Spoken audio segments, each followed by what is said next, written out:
Greetings to everyone this Sunday, and our reflection would be on Romans 13, verses 8 to 10. And I give a title to this reflection, which is Love is the Fulfillment of the Law. Okay, so let me read to you Romans chapter 13, verses 8 to 10. Owe no man anything except to love each other, for he who loves the other man has fulfilled the law. The commandments: you must not commit adultery, you must not kill, you must not steal, you must not covet, and any other commandment there may be, are all summed up in this saying: you must love your neighbor as yourself. Love does no harm to its neighbor. Love is therefore the complete fulfillment of the law. That's the scripture verse for Romans 13, verses 8 to 10. So we try to reflect on this and find out what this verse is all about. No, the first line in this scripture verse: "Owe no man anything." It seems a thing almost unnecessary to say, no, but there were some who even twisted the petition of the Lord's Prayer. They have a different interpretation.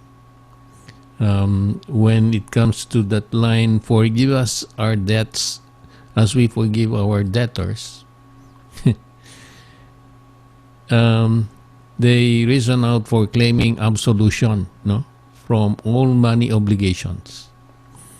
However, Paul had to remind his people that Christianity is not an excuse for refusing our obligations to our fellow men. It is a reason for fulfilling them to the utmost. No, of course, no, the Lord's Prayer, "Forgive us our debts," no, it can be misinterpreted. Some people would say, na, okay, so I think if God forgives us for our debts, and then maybe our debtors can also forgive us. But as Saint Paul says, no, refusing our obligations to our fellow men is not the right reasoning. No? So let's go on. He goes on to speak on one debt that a man must pay every day. No, he was referring to another debt. No, and yet at the same time must go on owing every day.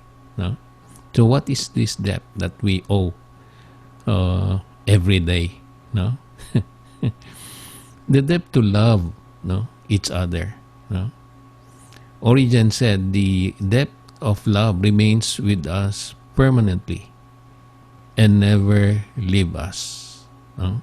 This is a debt which both discharge every day and every for everyone forever owe. No, we forever owe this to everyone every day of our lives. No, and this is the word love. It's Paul's claim that if a man honestly seeks to discharge this debt of love, he will automatically keep all the commandments.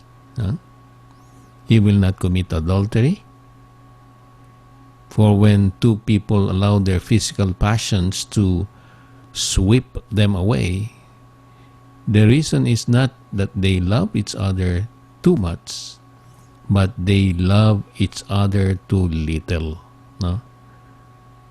In real love, there is at once respect and restraint, which saves from sin.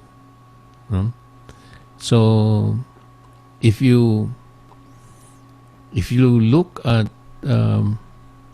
that situation, no, it must be the grace of God. No, because of our love for Him, His outpouring of grace for us to be able to discipline ourselves, no, to restrain ourselves from committing sin.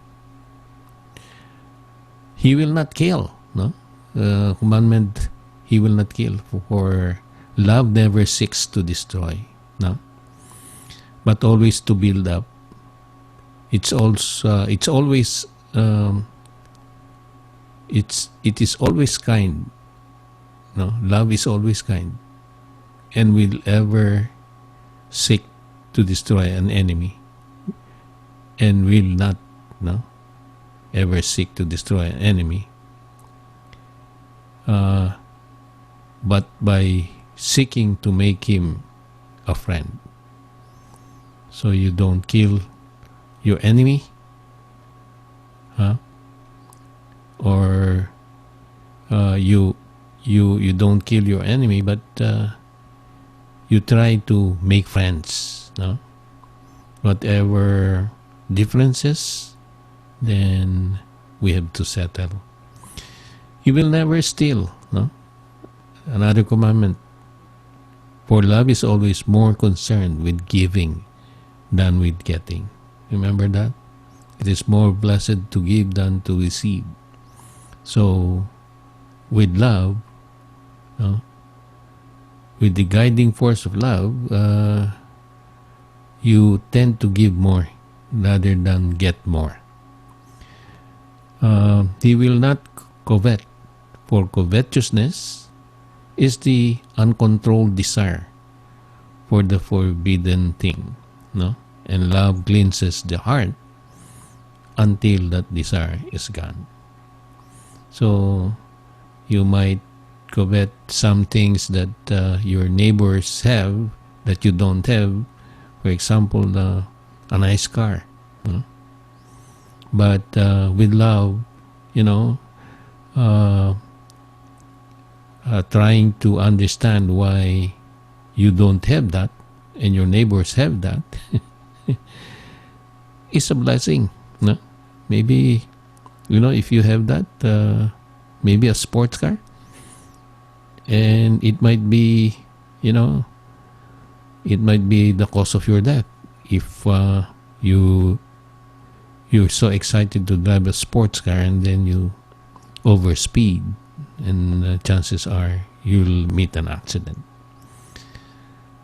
So, covetousness is one sin that is eliminated because of our love, our love for Christ. There is a famous saying, love God and do what you like. If love is the mainspring of a man's heart, if his whole life is dominated by love for God and love for his fellow men, he only needs one law. Love God and love your neighbor.